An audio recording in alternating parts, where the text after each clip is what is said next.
السلام عليكم ورحمة الله تعالى وبركاته.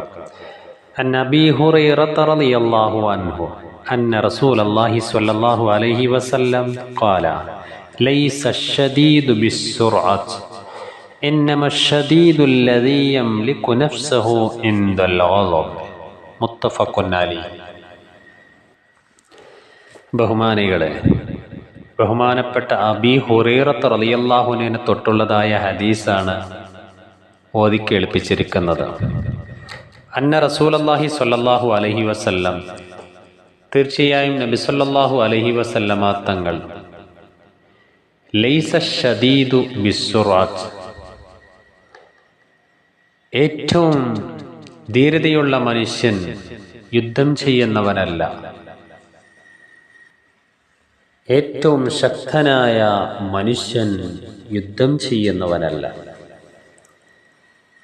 ഈ ഒരു ഹദീസ് നമ്മളെ സൂചിപ്പിക്കുന്നത് നമ്മൾക്കുള്ളതായ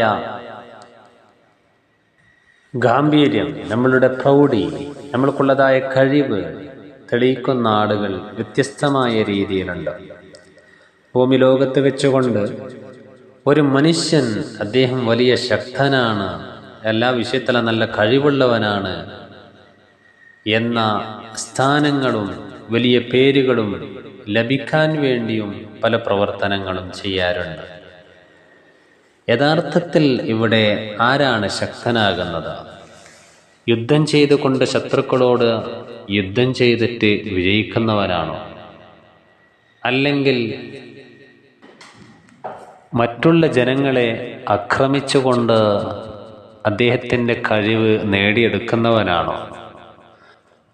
അതല്ലെങ്കിൽ മറ്റുള്ള ജനങ്ങളെ വഞ്ചിച്ചുകൊണ്ട് വിജയം നേടുന്നവനാണോ?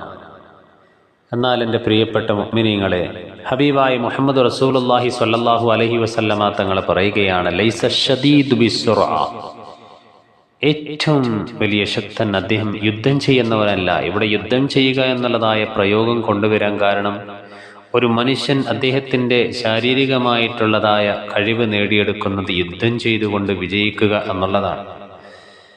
പക്ഷേ അതിനേക്കാൾ അപ്പുറമുള്ളൊരു സംഗതിയുണ്ട്. ഇന്നമ ശദീദുല്ലദീ യംലികു നഫ്സഹു ഇൻദൽ ഗളബ്, തീർച്ചയായും ശക്തൻ എന്ന് പറഞ്ഞാൽ അദ്ദേഹം സ്വന്തം ശരീരത്തിനെ കോപം വരുന്ന സമയത്ത്, ദേഷ്യമുണ്ടാകുന്ന സമയത്ത് നിയന്ത്രിക്കുന്നവനാണ് ഏറ്റവും വലിയ ശക്തൻ എന്ന് ഹബീബായ മുഹമ്മദ് റസൂലുള്ളാഹി സ്വല്ലല്ലാഹു അലൈഹി വസല്ലമ തങ്ങളെ പഠിപ്പിക്കുകയാണ്. ദേഷ്യം വരിക, കോപം വരിക, ചൊടി പെട്ടെന്ന് ഉണ്ടാവുക എന്നുള്ളത് മനുഷ്യരുടെ ജീവിതത്തിൽ സ്വാഭാവികമാണ്.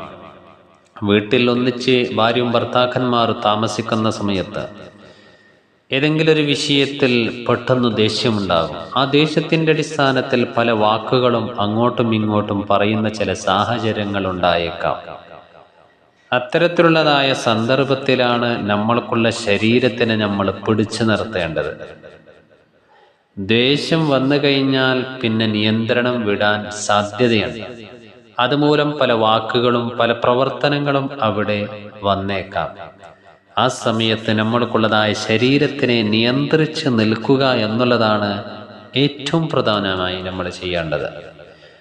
നമ്മളൊരു അധ്യാപകനാണെങ്കിൽ നമ്മൾക്കുള്ളതായ വിദ്യാർത്ഥികൾ ചെയ്തു കൂട്ടുന്നതായ ചില പ്രവൃത്തികൾ കാണുമ്പോൾ പെട്ടെന്ന് ദേഷ്യം വരും.